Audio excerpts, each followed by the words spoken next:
Fala galera, beleza? O objetivo da aula de hoje é tratar a respeito de como reduzir o pico da força de fechamento. Então eu vou compartilhar a tela com vocês, tá? Então, inicialmente, ó, esse aqui é um estudo, um exemplo, tá? A gente tem um pico de 3.800 tom aproximadamente, e com o desenvolvimento das análises nós chegamos a um pico de 1.885. O que é um valor muito mais compatível com o pátio de máquinas que nós temos aqui em nível nacional, tá? Então vamos lá. Como a gente consegue fazer isso? O primeiro passo é a gente identificar em que momento se dá esse pico de força de fechamento, se ele ocorre na fase de injeção ou de recalque, tá?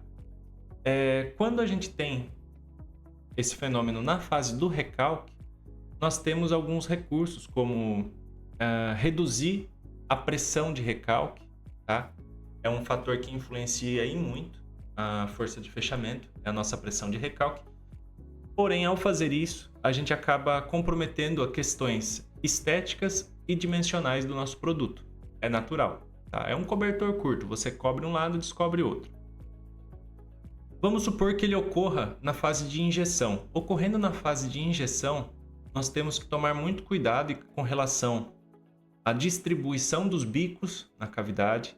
Precisamos entender se o nosso padrão de fluxo ele tem um balanceamento, tá? Ou seja, a gente atinge os finais de fluxo ao mesmo tempo, se nós temos balanceamento. Caso não, a gente tem que reposicionar o nosso sistema para ter esse balanceamento de final de fluxo. Com isso, a gente também consegue reduzir um pouco a pressão e, por consequência, a força de fechamento.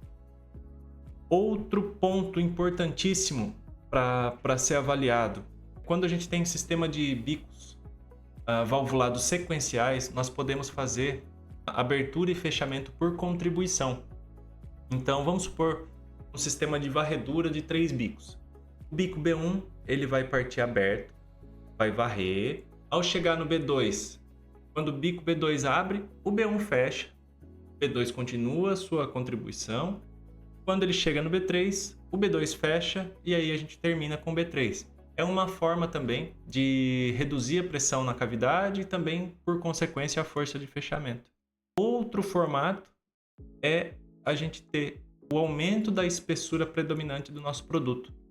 Porque aumentando a espessura da nossa peça, a gente reduz também a pressão interna na cavidade e com isso também reduz a força de fechamento. Lógico que existem alguns parâmetros de processo, né? Que seria, por exemplo, a temperatura de fusão com o aumento dela e tudo mais. Só que aí vocês vão ter uma visão macro agora. Então, posso trabalhar a temperatura de massa e molde, posso trabalhar minha pressão de recalque, posso trabalhar a abertura e fechamento por contribuição e também posso trabalhar a espessura da nossa peça. Tá bom? Então, fiquem com Deus. Até a próxima aula.